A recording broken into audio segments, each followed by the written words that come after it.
দেখো, এটা কি লেখা? এখনো কি তোমার কিছু মনে পড়ছে না গোলাম? কোথা থেকে আসলো? আমার সত্যি কিছু মনে নেই। এটা নকল টাকা। নকল টাকা মানে?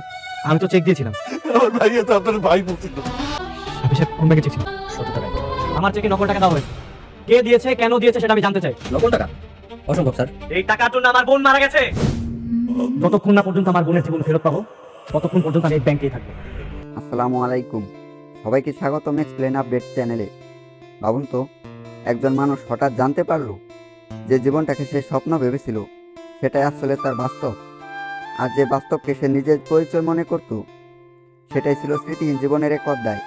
ঠিক এমনই এক হৃদয় বিতারক মুহূর্ত দেখা গেল দুনিয়া টাকার গোলাম নাটকের 19 নম্বর পর্বের শুরুতে ঋতু যখন শেহজাদের হাতে কাটা দাগের পাশে নিজের নাম খোদাই করা দেখে তখন তার বুকের ভেতর যেন আশা ফিরে আসে। সে শেহজাদকে সেই পুরনো জায়গায় নিয়ে যায় যেখানে গোলাম থাকা অবস্থায় ঋতুর জন্য ট্যাটু করেছিল। কিন্তু এত কিছুর পরও শেহজাদ কিছুই মনে করতে পারে না। তার মনে শুধু একটাই প্রশ্ন, এই ট্যাটু আমার হাতে এলো কিভাবে? আর ঋতু আমাকে গোলাম বলে ডাকছে কেন?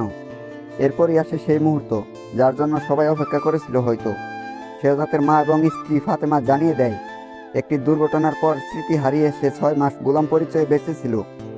সে সময় সে ঋতুকে বিয়ে করেছিল, কিন্তু দাউদ খানের হামলায় গুলিবদ্ধ হওয়ার পর হাসপাতালে তার পুরনো স্মৃতি ফিরে আসে আর সে আবার আগে সেই শেহজাদে পরিণত হয়।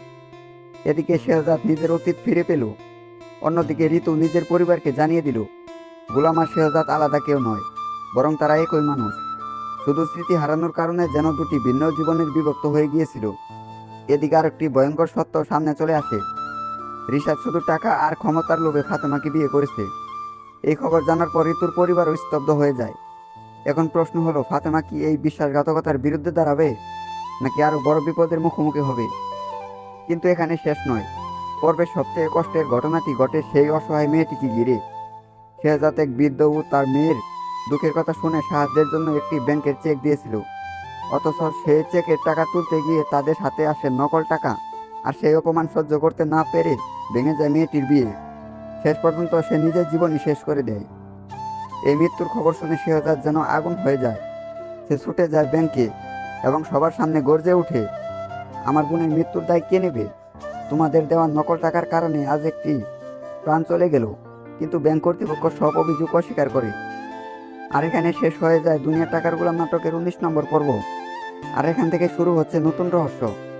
তাহলে কি 20 নম্বর পর্বে শেহজাদ ব্যাংকের আসল অপরাধীদের মুখোশ খুলে ফেলবে, নাকি ব্যাংকের ভেতর থেকে বেরিয়ে আসবে এমন এক চক্রের নাম যারা পরিকল্পিতভাবে নকল টাকা ছড়িয়ে অসংখ্য মানুষের জীবন ধ্বংস করেছে? আর এখন যেহেতু শেহজাদ জেনে গেছে সেই গোলাম এবং সেই শেহজাদ, তাহলে ঋতুর জীবনে কি কঠিন সিদ্ধান্ত নেবে? ঋতুকে কি নিজের স্ত্রী হিসেবে মেনে নেবে, নাকি অতীত এবং বর্তমানের সংঘর্ষে আবারও ভেঙে যাবে তাদের ভালোবাসা? আর ফাতেমার ভাগ্যে কি অপেক্ষা করছে?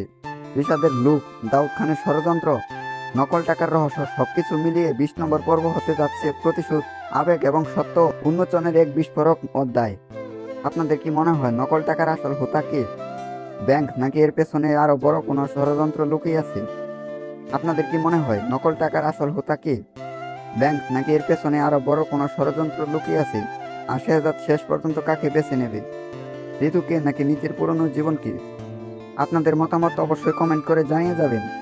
আর এমন আবেগঘন গল্প এবং প্রতিটি নতুন আপডেট সবার আগে পেতে চাইলে আমাদের এক্সপ্লেন আপডেট চ্যানেলটি সাবস্ক্রাইব করে পাশে থাকা বেল আইকনটি অন করে রাখুন।